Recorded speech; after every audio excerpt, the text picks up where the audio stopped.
안녕하세요. 행복한 안식일입니다. 각자 계신 곳에서 하나님의 주시는 은혜와 안식의 축복을 누리시길 바랍니다. 오늘은 마태복음 20장 1절로 16절을 통해서 하나님의 품성을 보지 못할 때라는 제목을 가지고 말씀을 나누겠습니다. 천국은 마치 품꾼을 얻어 포도원에 들여보내려고 이른 아침에 나간 집주인과 같으니 그가 하루 한 데나리온씩 품꾼들과 약속하여 포도원에 들여보내려고 또 제3시에 나가보니 장터에 놀고 서 있는 사람들이 또 있는지라. 그들에게 이르되 너희도 포도원에 들어가라. 내가 너희에게 상당하게 주리라. 그들이 가고 제6시와 제9시에 또 나가 그와 같이 하고 제11시에도 나가보니 서 있는 사람들이 또 있는지라. 이르되 너희는 어찌하여 종일토록 놀고 여기 서 있느냐. 이르되 우리를 품꾼으로 쓰는 이가 없음이니이다. 이르되 너희도 포도원에 들어가라 하니라. 저물매 포도원 주인이 청지기에게 이르되 품꾼들을 불러 나중 온 자로부터 시작하여 먼저 온 자까지 삭을 주라 하니 제11시에 온 자들이 와서 한 데나리온씩을 받거늘 먼저 온 자들이 와서 더 받을 줄 알았더니 그들도 한 데나리온씩 받은지라. 받은 후 집주인을 원망하여 이르되 나중 온 이 사람들은 1시간밖에 일하지 아니하였거늘 그들을 종일 수고하며 더위를 견딘 우리와 같게 하였나이다. 저는 어릴 적 먼저 이 비유 속에서 먼저 온 사람들과 같다고 생각을 많이 했습니다. 왜냐하면 저는 일반 고등학교를 다녔는데요. 그 일반 고등학교 학교 급식에 나오는 저희가 먹지 못하는 음식들과 제가 그 학교를 다니면서 지켜야 했던 안식일 같은 문제들을 잘 지켰기 때문입니다. 저는 뜻을 정해서 하나님의 말씀을 지킨다면 하나님께서 다니엘과 새 친구들에게 하셨듯 저에게도 많은 축복과 은혜를 주실 것을 라고 생각했습니다. 그래서 새 친구들에게 하셨듯이 몸이 강성해지고 지혜가 성장해질 줄 믿었습니다. 그래서 저는 제 지혜가 커지고 그리고 제 몸이 강성해져서 하나님의 율법을 지키는 것이 정말 좋은 일이고 맞는 일임을 제 친구들에게 몸소 보여주고 싶었습니다. 그러나 제 기대와는 달리 저는 학교에서 급식을 제대로 먹지 못해서 살이 급격하게 빠졌고 키도 더 이상 자라지 않게 되었고 성적은 점점 떨어지게 되었습니다. 물론 제가 이 자리를 빌어서 제가 키가 크지 않고 성적이 나빠진 것에 대해서 하나님을 탓하려고 하는 것은 아닙니다. 다른 복합적인 이유가 많을 것이라 생각됩니다. 하지만 저는 그런 신앙을 하고 있었던 것이었습니다. 하나님께 순종하고 거룩한 율법을 지킨다면 하나님께 받을 구분된 은혜가 있을 줄로 생각했습니다. 혹시 여러분도 이런 경험이 없으신가요? 순종한 만큼 다른 사람보다 더 잘 될 거라고 생각한 적은 없으신가요? 우리는 매일 안식일 예배를 드릴 때마다 행복한 안식일입니다 이렇게 말을 합니다. 근데 안식일을 지키는 교회는 하나님의 율법을 따라 안식일을 지키는 교회는 사실 그렇게 많지 않습니다. 이것은 분명히 하나님의 법인데도 말이죠. 근데 우리는 그 행복한 안식일에 정말 행복을 누리고 있을까요? 정말 은혜를 누리고 있는 걸까요? 오늘 본문에도 마찬가지인 사람들이 나옵니다. 10절에 보면 먼저 온 자들이 더 받을 줄 알았더니 그들도 한 데나리온씩 받은지라. 받은 후 집주인을 원망하여 이르되. 이른 시간부터 나와서 포도원에 열심히 일했던 사람들이 늦게 와서 똑같이 급여를 받는다면 그것은 얼마나 먼저 온 사람들에게 손해고 그리고 얼마나 속상한 일이겠습니까? 우리에게는 이런 경험들이 다 하나씩 있는 것 같습니다. 먹고 싶었지만 먹지 못했던 고기들, 그리고 성적이 떨어지는 이유를 안식일을 날 교회에 가고 학교에 오지 않는다고 저를 탓했던 선생님들, 이런 사람들을 견디고 인내하고 그것을 통해서 저는 하나님의 축복을 받아야 된다고 생각했지만 실상 제 인생을 보면 그렇지 못할 때 많은 회의감이 들기도 했습니다. 안식일을 지키고 침례를 받고 성경대로 살기로 우리는 노력합니다. 하지만 우리는 교회로서 다른 교회들과 다르기 때문에 너무나도 무시받기 쉽고 다른 교회보다 자금에 실망하는 경우가 너무나 많습니다. 또한 개인적으로 사랑과 친절로 사람들을 대했지만 돌아오는 것은 무시와 배신을 당할 때도 너무나도 많습니다. 때로는 이단이라는 이유로, 때로는 학교가 이상하다는 이유로 다른 친구들에게 배척당할 때 우리는 쉽게 하나님을 원망하고 교회에 회의감에 들기가 쉽습니다. 우리뿐만 아닙니다. 당시 예수님의 제자들도 이런 것들이 너무나도 궁금했습니다. 19장 27절을 본다면 베드로가 이렇게 말합니다. 보소서 우리가 모든 것을 버리고 주를 따라싸운데 그런즉 우리가 무엇을 얻으리이까. 예수님의 제자들도 자기의 생업을 다 버리고 오직 주님만 따르기로 결심했고 그 결심에 따라서 우리가 무엇을 얻을지에 대해서 궁금했던 것이죠. 예수님을 따르는 대가, 하나님을 믿음으로 얻는 것, 이런 것들을 우리가 궁금해하는 것은 어찌 보면 너무나도 당연한 것 같습니다. 그러나 그 은혜가 족하다고 생각되지 않을 때, 우리에게 그 은혜가 저버린 것 같을 때 우리는 먼저 온 사람처럼, 이 말씀에서 먼저 온 사람들처럼 예수님을 그리고 하나님을 원망하게 됩니다. 그런데 여러분, 정말 하나님께서는 우리에게 은혜를 주시지 않는 분이실까요? 이 이야기를 좀 더 정확하게 이해하기 위해서는 본문을 자세히 살펴봐야 됩니다. 20장 1절에 보면 이렇게 말씀을 하시고 있습니다. 천국은 마치 품꾼을 얻어 포도원에 들여보내려고 이른 아침에 나간 집 주인과 같으니. 우리가 소홀했던 것이 있습니다. 천국은 포도원에 가서 일하는 것이 아니라, 그래서 그곳에서 품삯을 얻는 것이 아니라 천국은 이른 아침에 나간 집 주인과 같다고 말씀은 말하고 있습니다. 이 집주인이 천국이라는 것입니다. 그렇다면 이 집주인이 어떻게 행하고 어떤 품성을 가지고 있는 것이 중요한 것입니다. 우리는 말씀을 통해서 살펴보도록 하겠습니다.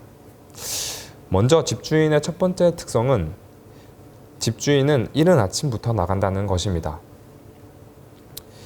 아침보다 이른 새벽, 집주인은 자신의 포도원에 일할 사람들을 구하기 위해서 나가는 사람입니다. 이 집주인은 성실하게 행하는 사람인 것입니다.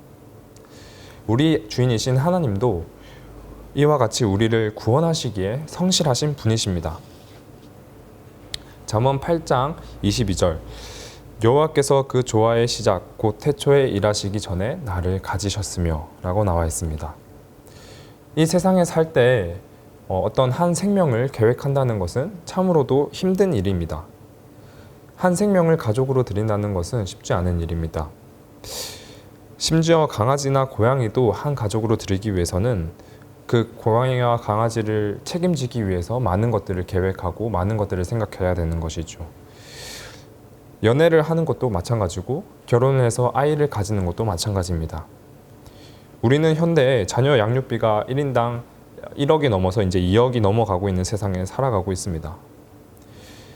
이처럼 우리는 한 생명을 계획한다는 것이 얼마나 힘들고 또한 그 생명을 기른다는 것이 얼마나 놀랍고 얼마나 은혜로운 일인지 우리는 알고 있습니다. 근데 하나님께서는 우리가 있기도 전부터, 그리고 우리 조상을 거슬러 아담과 하와가 있기도 전부터, 태초 전부터 우리를 계획하셨다고 말씀하셨습니다. 우리를 계획하시고 우리를 위해서 구속하시고 우리를 구원하시겠다는 계획을 태초부터 하셨던 성실하신 분이십니다. 그리고 그분께서는 우리를 위해서 십자가에서 희생을 계획하셨고 그 계획마저 성실하게 이루셨습니다. 이 모든 일들을 성실하게 이루신 분이 우리의 주인이십니다. 집주인의 품성 두 번째 특징은 은혜로운 주인이라는 것입니다. 집주인은 이른 새벽에 나가고 또한 11시에도 나갑니다. 제11시는 성경에 나와 있는 제11시는 현대 시각으로 오후 5시입니다. 요즘 같은 여름에도 오후 7시면 해가 지는데요. 오후 5시에 일꾼들은 부른다는 것은 단지 2시간만 일할 수 있음에도 불구하고 그 일꾼들을 포도원으로 보낸다는 뜻입니다. 이 일꾼들에게 자신의 가지고 있는 품삯을 주기 위해서, 포도원을 더 가꾸기 위해서가 아닌 오직 이 일꾼들을 위해서 오후 5시에 나가서 일꾼들을 부른다는 사실인 것이죠. 세상은 젊고 건강한 사람들, 그리고 부지런하고 일 잘하는 사람들을 좋아합니다. 그래서 일의 효율을 높이기를 원합니다. 그리고 그런 사람들이 세상의 주류가 돼서 세상은 이끌어져 나갑니다. 하지만 말씀은, 그리고 하나님은 이 포도원 주인처럼 장터에서 놀고 서 있는 사람들, 그리고 품꾼으로 쓰는 이가 없어서 장터에 남아있는 사람들 모두를 포도원에 들어가 라고 말씀하고 계십니다. 우리의 주인이신 하나님께서도 우리를 이같이 부르시는 은혜로운 분이십니다. 로마서 3장 9절은 이렇게 말합니다. 우리는 나냐? 결코 아니라. 유대인이나 헬라인이나 다 죄 아래 있다고 우리가 이미 선언하였으니라. 기록된 바 의인은 없나니 하나도 없으며. 우리는 모두 죄인입니다. 서로를 보며 너는 새벽에 왔고 5시에 왔고 할 것이 없습니다. 왜냐하면 우리는 모두 하나님의 은혜로 여기까지 왔기 때문입니다. 우리에게 주어지는 하나님의 은혜가 우리에게 모두 같고 그 은혜는 우리에게 모두 크기 때문입니다. 집주인의 특성 세 번째는 집주인은 그들에게 약속한 대로 줍니다. 마지막 보수를 받을 때 집주인은 늦게 온 사람들로부터 한 데나리온씩, 그리고 마지막 사람들까지도 한 데나리온씩을 받습니다. 늦게 온 사람들에게는 그가 약속한 대로 상당히 많이 주었고, 먼저 온 사람들에게는 약속한 대로 한 데나리온을 주었습니다. 이것이 저는 참 불공평하다고 생각되었는데요.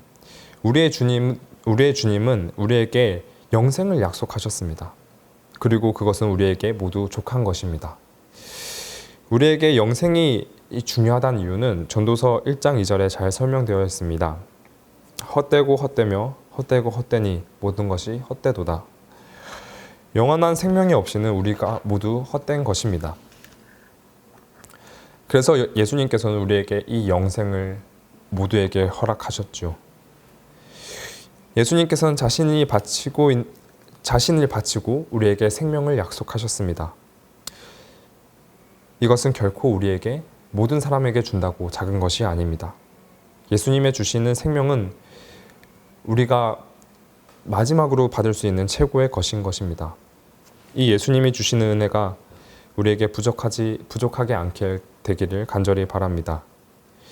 예수님의 은혜가 값싼 은혜라고 생각하지 않기를 간절히 바랍니다.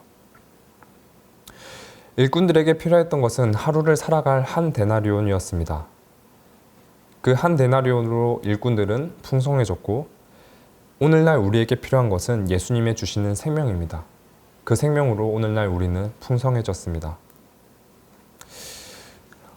말씀을 줄이며 우리는 포도원 주인과 같은 하나님의 품성을 알아보았습니다. 그분은 우리를 구원하시기에 성실하시며 효율과 일의 논리를 따르는 세상과 다르게 은혜로우신 분이시며 우리에게 약속한 생명을 주시겠다고 약속하신 분이십니다. 우리는 그 사실을 잊을 때 계속해서 하나님을 원망할 때가 있습니다. 우리가 원망하고 의구심이 들 때, 그때는 우리는 하나님의 품성을 보아야 할 때입니다. 그러나 솔직히 말씀드려서 이런 일들이 우리에게 얼마나 빈번하게 일어나는지 모르겠습니다. 사실 이 설교는 제가 2번째 찍는 설교인데요. 월요일 날 찍고 지금 목요일 날 2번째 찍고 있습니다. 이렇게 2번 촬영하게 된 이유는 제가 월요일 설교를 마치고 알지 못하게 제 마음이 너무 불편했기 때문입니다. 뭔가 하나님 앞에 제 양심이 너무 찔렸습니다. 이유가 있었진 않지만, 구체적이진 않았지만 뭔가 답답하고 힘들었습니다. 그래서 제가 하나님께 기도했습니다. 하나님, 제가 너무 이렇게 힘든데 왜 그런 것이죠? 제가 무엇인가 잘못한 건가요? 그때 하나님께서는 저에게 이렇게 말씀하셨습니다. 너는 어떻게 하나님에 대해서, 그리고 하나님의 품성과 그분의 은혜에 대해서 설교한다고 하면서 왜 정작 내가 품성과 은혜를 잊고 사느냐? 왜 내 설교를 준비하면서 은혜를 느끼지 못하고 괴로워하느냐? 이렇게 말씀하셨습니다. 그래서 저는 이 말씀이 너무나도 와닿아서 별로 나아질 것은 없지만 다시 설교를 하기로 생각했습니다. 그래서 이렇게 별로 나아지지 않은 설교를 준비하게 되었습니다. 사실 이 말씀을 꼭 드리고 싶었습니다. 여러분, 제가 너무나도 부족한 사람이지만 이렇게 여러분과 함께 만날 수 있어서 정말 하나님께 감사드립니다. 이것이 저에게는 얼마나 큰 은혜인지 모르겠습니다. 사회성이 부족하고 하나님의 지혜를 잘 알지 못하는 저에게 신학가라는 큰 축복을 허락하여 주신 것도 하나님이십니다. 또한 논점도 분명하지 못하고 은혜롭게 말할 줄도 못하는 저를, 그래서 마치 오후 5시에 들어온 것 같이 보이는 저를, 그리고 그런 저를 통해서 하나님께서 역사하여 주신다는 사실이 저에게는 얼마나 큰 감격인지 모르겠습니다. 실무교훈 398페이지는 이렇게 말합니다. 그리스도와 동력자가 된 특권을 감사히 생각하고 겸손한 마음으로 하나님을 의지하면서 열심히 일했다. 이런 정신이야말로 하나님께서 높이기를 기뻐하시는 정신이다. 이 은혜와 정신으로 바울은 자신이 유명하고 기대되는 정치적인 힘을 가지고 있었음에도 불구하고 그는 하나님의 종이 되기를 원했습니다. 로마서 1장에서 바울은 자신을 그리스도의 종이라고 소개합니다. 정치적으로 높은 위치에 있었던 사람이 스스로를 종이 되기를 자처한 것입니다. 하나님의 품성을 경험한 바울은 세상의 1등이 되는 것이 아니라 하나님의 꼴찌가 되기를 자처했습니다. 저도 하나님의 품성을 경험하고 나서는 설교를 잘하기를 위해서 노력하는 것이 아니라 설교를 통해서 은혜가 전달되기를 기도합니다. 우리의 상황이, 우리의 시대가 하나님의 법을 믿지 못하고 받아들이기 힘들다고 생각할 때, 그때 우리는 다시 눈을 돌려 하나님의 품성을 다시 한번 보아야 할 때입니다. 세상의 법칙과 보수를 받아 은혜라고 생각하는 것이 아니라 하나님이 우리에게 약속하시는 영생과 하나님께서 우리에게 허락하신 구원을 생각해야 할 때입니다. 오직 하나님의 품성과 하나님의 은혜를 체험하시길 바라면서 말씀을 마치도록 하겠습니다. 기도하겠습니다. 하늘에 계신 하나님 아버지, 저희는 연약하여 하나님의 성품을 보지 못하고 하나님의 은혜를 만족하지 못할 때가 참으로 많습니다. 주님, 저희가 그럴 때 하나님을 바라볼 수 있게 도와주시고 하나님을 느낄 수 있게 도와주시옵소서. 오늘 이 시간 오직 하나님 안에서 풍요롭고 사랑받는 저희들 될 수 있게 도와주시기 바라며 예수님 이름으로 기도드립니다. 아멘.